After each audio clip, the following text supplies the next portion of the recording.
నువ్వు చక్కగా ఫలిస్తావు అని, మంచి ఫలాలు నీలో రావాలి అని ముందుగానే మంచి సత్తువు కలిగిన భూమిలో నిజమైన ద్రాక్షావళిని నేనే, మీరు తీగలు. ఇప్పుడు ఈ ద్రాక్ష తీగలను నాటాడంట. ఈ నాటేటప్పుడు తాను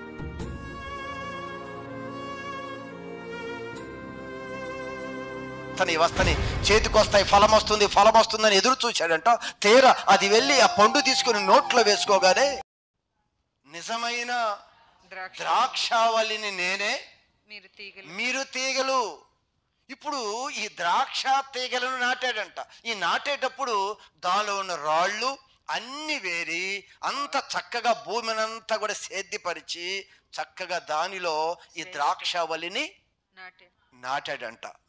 దాని మధ్యన బురుజు ఒకటి వేయించి, దాని మధ్య ఒక బురుజు, దాని మధ్య ఒక చిన్నది హట్ లాంటిది, బురుజు చిన్న ఇల్లు లాంటిది, చిన్న బురుజు ఒకటి వేయించి ద్రాక్ష దానిలోనంట ఈ ద్రాక్ష తోటని సేద్యపరచటానికి ఒక వ్యక్తిని కూడా ఉంచాడు బురుజు కట్టి.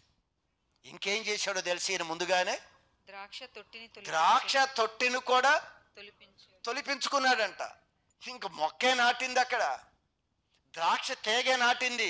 అప్పుడే ద్రాక్ష పళ్ళు వస్తాయి అని ద్రాక్ష పళ్ళన్నీ కూడా తొట్టులో వేసి ద్రాక్ష రసం తీసుకునటానికి ముందుగానే తొట్టి కూడా నిర్ణయించాడంట. చూశారా, దేవుడు ఎన్ని ఆశలు పెట్టుకున్నాడండి మన మీద. నువ్వు చక్కగా ఫలిస్తావు అని, మంచి ఫలాలు నీలో రావాలి అని ముందుగానే మంచి సత్తువు కలిగిన భూమిలో ఆయన ఎంచుకున్నాడు. ఫలింపవలెనని, ద్రాక్ష పళ్ళు ఫలింపవలెనని ఎదురు చూస్తామనంట. ఫలాలు వస్తాయి, పెరుగుతుంది కదా, చిన్నవారు కదా, ఈ మధ్య కదా మందిరానికి వచ్చింది, తెలుసుకుంటున్నారు, వాక్యం వింటున్నారు, ఫలిస్తారు కదా. ఈ రోజు కాకపోతే రేపు ఫలిస్తారు, ఈ రోజు కాకపోతే రేపైనా మంచి గుణాలు, మంచి సుగుణాలు, మంచి ఫలాలు మా పిల్లల్లో వస్తాయని దేవుడు ఎదురు చూస్తూ ఉన్నాడు. నెలలు గడుస్తున్నాయి, సంవత్సరాలు గడుస్తున్నాయి, ఎదురు చూస్తూ ఉన్నాడు. ఆ ఫలాలు వచ్చే సమయం కొరకు ప్రభు ఎదురు చూస్తూ ఉన్నాడు. చూడండి ఎలా రాశాడు అక్కడ, ఏం చెప్తున్నాడు ప్రభు. ద్రాక్ష పండ్లు ఫలింపవలెనని ఎదురు చూచుచుండెను కానీ అది కారు ద్రాక్షలు తీర కనపడ్డాయి అంట. వస్తని చేతికొస్తాయి, ఫలం వస్తుందని ఎదురు చూశాడంట.